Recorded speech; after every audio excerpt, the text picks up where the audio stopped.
এই গরমের জন্য একটা পারফেক্ট রেসিপি আজকে তোমাদের সাথে শেয়ার করব।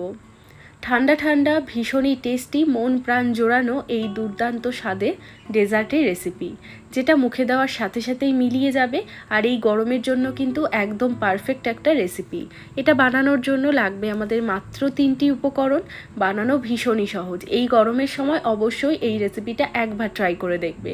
আইসক্রিম, পুডিং, কেক সব কিছুর টেস্ট তোমরা এতেই পেয়ে যাবে। তাহলে চলো আর কথা না বাড়িয়ে আজকের রেসিপিটা ঝটপট দেখে নেওয়া যাক। নমস্কার, আমি সুস্মিতা। আমার রান্নাঘরে সবাইকে স্বাগত জানিয়ে শুরু করছি আজকের রেসিপি। তো এই ডেজার্টটা বানানোর জন্য আমাদের লাগবে মাত্র 3টি উপকরণ। তার মধ্যে একটা উপকরণ হচ্ছে টক দই। এখানে আমি নিয়েছি 400 গ্রাম পরিমাণে টক দই। এবার এই দইটাকে আমাদের ভালো করে জলটাকে ঝরিয়ে নিতে হবে। তার জন্য আমি একটা ছাঁকনির ওপরে সুতির একটা কাপড় নিয়ে নিয়েছি। এর মধ্যে আমি দইটাকে ঢেলে দেবো। হালকা হাতে দইটাকে একটুখানি এইভাবে চিপে চিপে এক্সট্রা জলটাকে বার করে দেব। এবার দইটাকে এইভাবেই ভালো করে কাপড় দিয়ে মুড়িয়ে নিয়ে তারপর ভারী একটা কিছু দিয়ে চাপা দিয়ে রেখে দিতে হবে মোটামুটি 1 থেকে 2 ঘন্টার জন্য। এতে করে দইয়ের মধ্যে যতটা জল রয়েছে সমস্ত জলটা বেরিয়ে যাবে। এই রেসিপিতে কিন্তু অবশ্যই করে জলটা ভালো করে বার করে নিতে হবে। তো 2 ঘন্টার জন্য আমি দইটাকে এইভাবেই ঢাকা দিয়ে রেখে দেব। আর এই রেসিপির আরও একটা মূল উপকরণ হলো আম। এখন বাজারে প্রচুর পরিমাণে পাকা আম পাওয়া যাচ্ছে। তো আমি এখানে 2টো আম নিয়েছি। তবে খেয়াল রাখতে হবে আমটা যেন একটু মিষ্টি হয় আর আমটা যেন ভালোভাবে পাকা হয়, তাহলেই কিন্তু এই রেসিপিটা খেতে খুব বেশি ভালো হবে। তো আমি এখানে 2টো আম নিয়েছি। আমটাকে আমি প্রথমে এইভাবে টুকরো করে কেটে নেব। এবার একটা ছুরি দিয়ে এইভাবে আমি ছোট ছোট টুকরো করে কেটে নিচ্ছি। এইভাবে আমটা কেটে নিলে আমের থেকে পাল্পটা খুব সহজেই বার করা যায় আর আমটা কিন্তু একটুও নষ্ট হয় না। এবার একটা গ্রাইন্ডার জারের মধ্যে আমি আমটাকে এইভাবে চামচ দিয়ে ভালো করে বার করে নেব।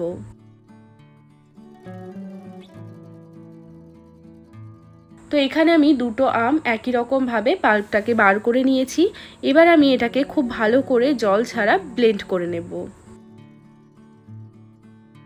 তো দেখো এখানে আমাদের আমের পিউরি একদম রেডি হয়ে গেছে।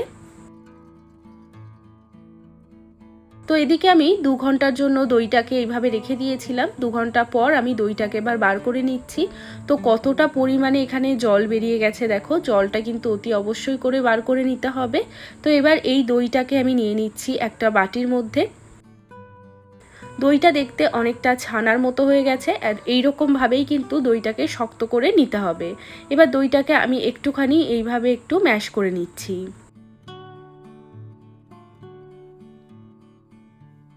এই দইটাকে একদম স্মুথভাবে কিন্তু ফেটানো যাবে না এখন, যেহেতু দইটা বেশ শক্ত হয়ে গেছে। তো এখন এর মধ্যে আমি যে আমের পিউরিটা তৈরি করে নিয়েছিলাম সেই আমের পিউরিটা দিয়ে দেব। আর দিয়ে দেব কনডেন্স মিল্ক। এই 3টি উপকরণই লাগবে আমাদের এই রেসিপিটা তৈরি করতে। তো এখানে আমি নিয়েছি 1/2 কাপ পরিমাণে কনডেন্স মিল্ক। কনডেন্স মিল্কের বদলে তোমরা চাইলে কিন্তু এখানে চিনি এবং গুঁড়ো দুধ দিয়েও রেসিপিটা তৈরি করতে পারো। তবে কনডেন্স মিল্ক দিলে এই রেসিপিটা খেতে কিন্তু খুবই বেশি টেস্টি হয়। তো 3টি উপকরণই আমি একসঙ্গে নিয়ে নিয়েছি। এখন একটা হ্যান্ড হুইস্ক দিয়ে খুব ভালো করে এইভাবে ফেটিয়ে নেব। এই যে যতটা দলা দলা রয়েছে, লাম্পস রয়েছে, সেগুলো যেন সমস্ত কিছু খুব ভালোভাবে মসৃণ হয়ে যায় ততক্ষণ পর্যন্ত আমাদের দইটাকে ভালো করে ফেটিয়ে নিতে হবে। তো দইটাকে আমি 2 থেকে 3 মিনিটের জন্য এইভাবে ফেটিয়ে নিয়েছি। তো এখন দেখো দইটা কিন্তু খুব ভালোভাবে স্মুথ হয়ে গেছে।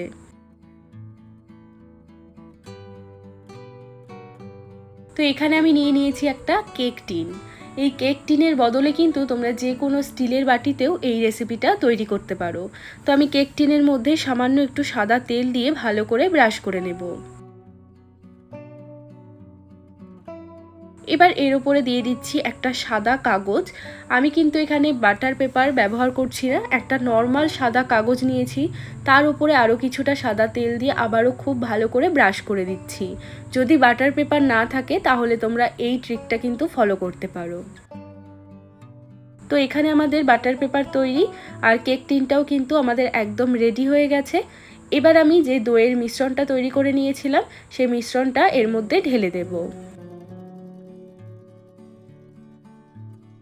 এই কেক টিনের ঢেলে দেওয়ার পর একটু হালকা হাতে ড্যাব করে দেব আর ওপরটাকে এইভাবে সমান করে দেব। তো এখানে আমাদের দইটা কিন্তু একদম রেডি হয়ে গেছে। এবার চলে যাব এটা ভাপানোর জন্য। এদিকে দেখো কড়াইয়ের মধ্যে দিয়ে দিয়েছি বড় কাপের 1 কাপ মতো জল। এর ওপরে আমি একটা স্ট্যান্ড বসিয়ে দিচ্ছি। গ্যাসের ফ্লেমটা লো টু মিডিয়ামে রেখে দেব। এবার এই দইয়ের পাত্রটা দিয়ে দেব আর ওপর থেকে অতি অবশ্যই করে কিন্তু একটা ঢাকা লাগিয়ে দিতে হবে। তো আমি একটা প্লেট দিয়ে দিলাম। এবার এটাকে ঢাকা দিয়ে মোটামুটি 15 থেকে 20 মিনিটের জন্য মিডিয়াম টু লো ফ্লেমে এটাকে এইভাবেই স্টিমে রেখে দেব। তো এখানে আমার 20 মিনিট হয়ে গেছে। আমি দইটাকে এইভাবে স্টিম করে নিয়েছি। 20 মিনিটেই কিন্তু এটা ভালোভাবে জমে যায়। এবার আমি গ্যাসটাকে অফ করে এটাকে হালকা একটু ঠান্ডা করে নেব। হালকা একটু ঠান্ডা হয়ে যাওয়ার পর এবার আমি এটাকে নামিয়ে নিচ্ছি। তো এখানে কিন্তু আমাদের দইটা এখনও বেশ অনেকটাই গরম আছে। তো এটাকে পুরোপুরি ঠান্ডা করে নিয়ে ফ্রিজে মোটামুটি 2 থেকে 3 ঘন্টার জন্য রেখে ঠান্ডা করে নিতে হবে। তো 2-3 ঘন্টা পর এখন আমি ফ্রিজ থেকে বার করে নিয়ে এসেছি। তো এখন দেখো দইটা খুব সুন্দরভাবে জমে গেছে। এইভাবে একটু ওপরে আঙুল দিয়ে চেক করে দেখতে পারো, একদম কিন্তু আঙুলটা এরকম ড্রাই বেরোবে। তার মানে আমাদের দইটা একদম সুন্দরভাবে কিন্তু জমে গেছে। এবার একটা ছুরি দিয়ে এইভাবে সাইডগুলোকে একটু কেটে দিচ্ছি যাতে দইটা খুব সহজেই বেরিয়ে আসে। এবার এর ওপরে দিয়ে দেবো একটা প্লেট। এবার বাটিটাকে উল্টে ওপরে হালকা একটু ড্যাব করব। তাহলে দেখো খুব সহজেই এই দইটা কিন্তু বেরিয়ে এলো। এবার ওপর থেকে যে পেপারটা দিয়ে রেখেছিলাম সেটাকে তুলে নিচ্ছি। তো তৈরি হয়ে গেল আমাদের দুর্দান্ত স্বাদের ম্যাঙ্গো ভাপা দই।